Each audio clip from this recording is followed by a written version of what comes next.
Now our next speaker, Grant Bell, is going to talk to us about tapping into the power of data fusion. Let's welcome Grant.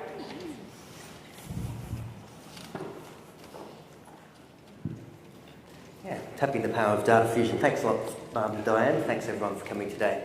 I'll be primarily bringing this area to life through a case study of some recent work we did for Holden Australia. It was all focused on improving loyalty and reducing defection for them.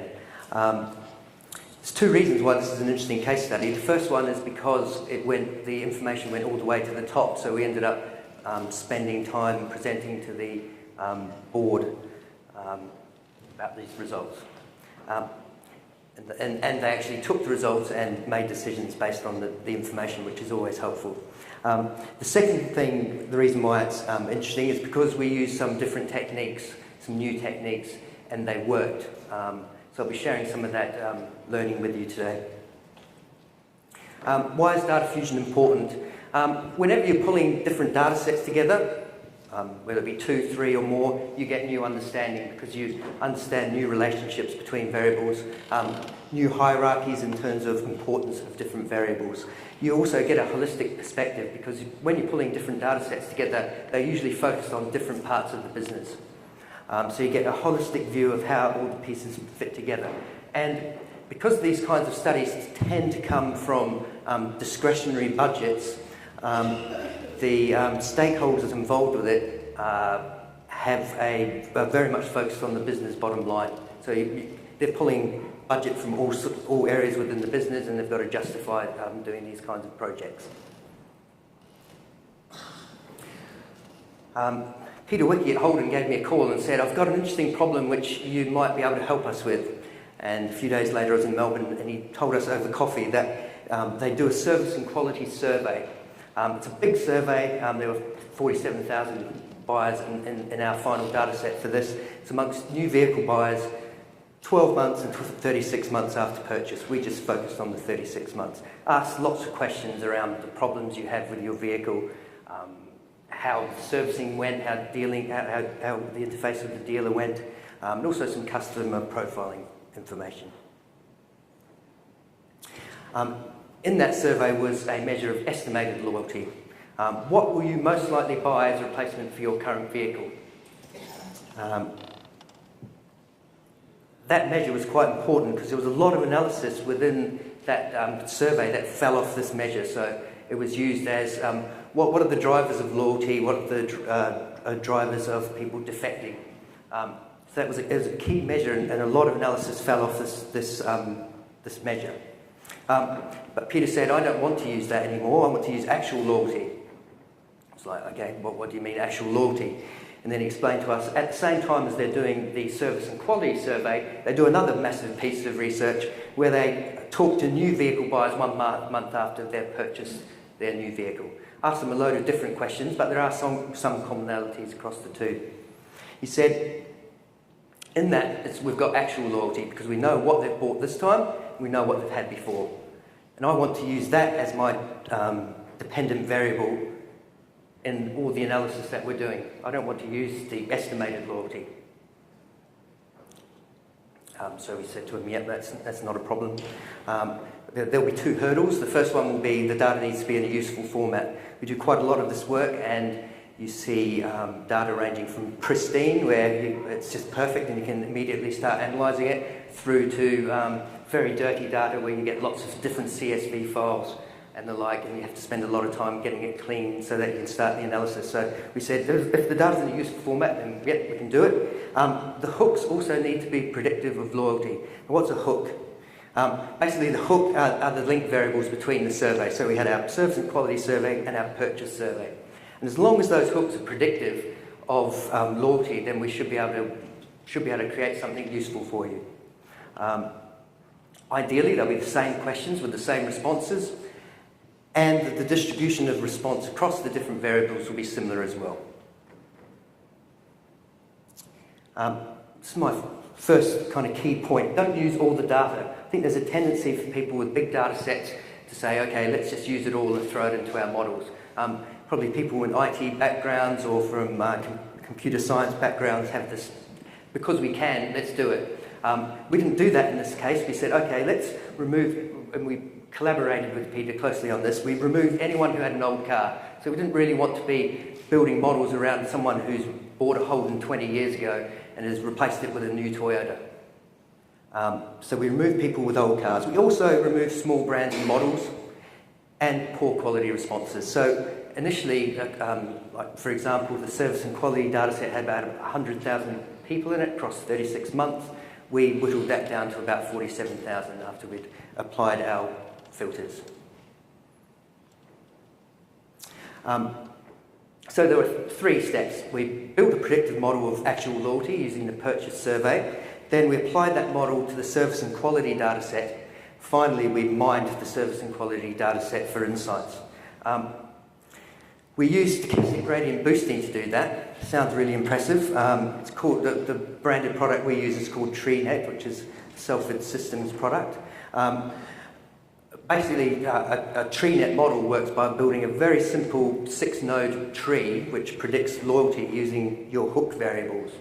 And then that model, that simple model, would explain, say, 5% variation in loyalty. And then you've got the remaining 95% to explain. So you build another simple tree model to explain that other 95%, and that might explain 3%. So then you've got another 92% to explain. So you keep going, building lots of trees, hundreds, thousands of trees, depending on the kind of problem you have. So going through that process, you end up with really highly predictive models, and they're very rich as well. There's lots of interrelationships and variables that are in them. They're very resistant to overfitting because you have a holdout sample. So as you add more trees, you can see how the predictions improve over time, and at which point they start to taper off, and where you can say your optimal TreeNet model is. They're very comprehensive as well. So they're very quick. Some of the models take 10 minutes up to an hour to run. They're very comprehensive. They take into account lots of interactions between variables, and they also take into account nonlinear relationships. So they're really powerful. I really recommend you look into these models. I've only been working with them for a few years, but for most of the work I do now, whether that be small surveys through to large data projects, this would be my first go-to tool to use for these kinds of problems. There's a thought that when you have more data and faster algorithms, it probably means that you can just churn through a lot more work. But I take a different approach to that. I think that having these fast algorithms and lots of data means you can actually build lots of models and test them and make sure that what you're delivering to the client is something that you are confident with and that stands up to is rigorous. So what I did in this case was built models based on the first 12 months of data and see how they did at predicting the next 2 years. Also built models for the last year and see how they predicted backwards as well, just to get a sense of what changed and how robust the model was over time and whether it was going to be generalisable and useful for Holden. Fortunately, at step 1, the model worked, so we had a 74% fit to the holdout data, and that was across a lot of different variables. So we looked at that fit against different manufacturers, different models, different segments, just to see that that was consistent across them all. We also, once we applied that model to the service and quality survey, we saw that actual people are really poor predictors of their loyalty. We only had, that estimated loyalty was only correct 55% of the time. So it was a good idea to do this research. Then we got into the process of breaking it down, mining the data. So your standard kind of reporting around what percentage of loyalty is driven by vehicle problems and breaking that down by mechanical, electrical problems, looking at vehicle servicing, customer segments and other things outside of the model.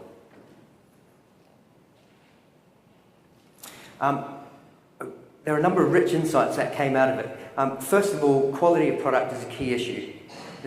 Most people don't have a problem with their cars. Those who do, if they do have a problem, it's going to churn them. They're not going to be loyal. So that was a key one. It was more because for Holden, the real question was: is this about our dealers not performing, or is it our vehicles aren't performing? And we basically showed them that it was more about the quality of their product than their dealers. There's also a shift over that time in terms of problems becoming more based, the big problems more around electrical things rather than mechanical things. So things like your iPod dock, your electric windows, your engine management system, your rear view, rear parking cameras.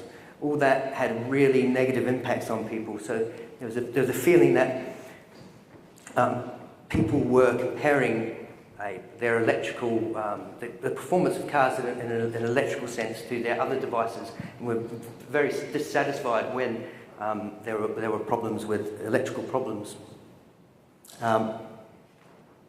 We also found that there were cases where when problems arose, they could be saved. So if you solved the problem the first time, then there was a good chance you were going to keep people on board. So having the problem wasn't you could tell your dealers they can save the problem as long as they solve it the first time. There were some issues around trust as well, around servicing, key for servicing dealers. What's changed for Holden? So there's a couple of things that have come out of this project. First of all, you're going to see more German manufactured cars produced by Holden in 2015 and beyond. So they've really taken on board that they need to get quality products on the lot. So that's the first thing. You'll start seeing more German manufactured cars.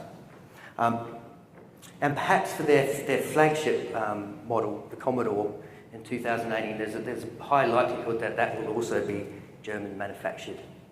So we've seen real benefits out of this in terms of the decisions that they've made. I think, so 3 key learnings I'd say out of this are, don't use all your data, use TreeNet, and thoroughly test your model. So use this opportunity of having big data sets and fast algorithms to test your models and make sure that they're robust. And that's all I have.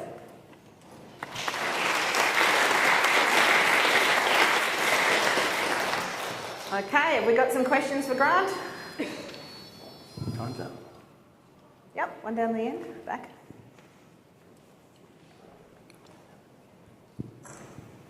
Hi, I'm Diane from Penrith Winemakers.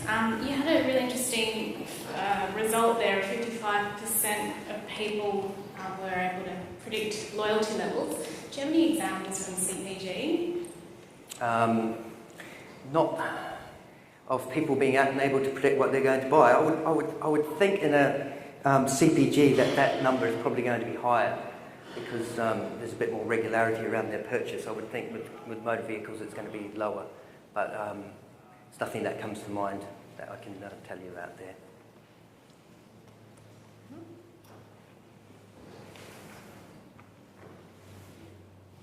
I can answer that question from some other research where we've looked at that on panel data, and it is about the same in CPG. Oh, about right. 55%. Okay, cool. There you go. Any other questions for Grant?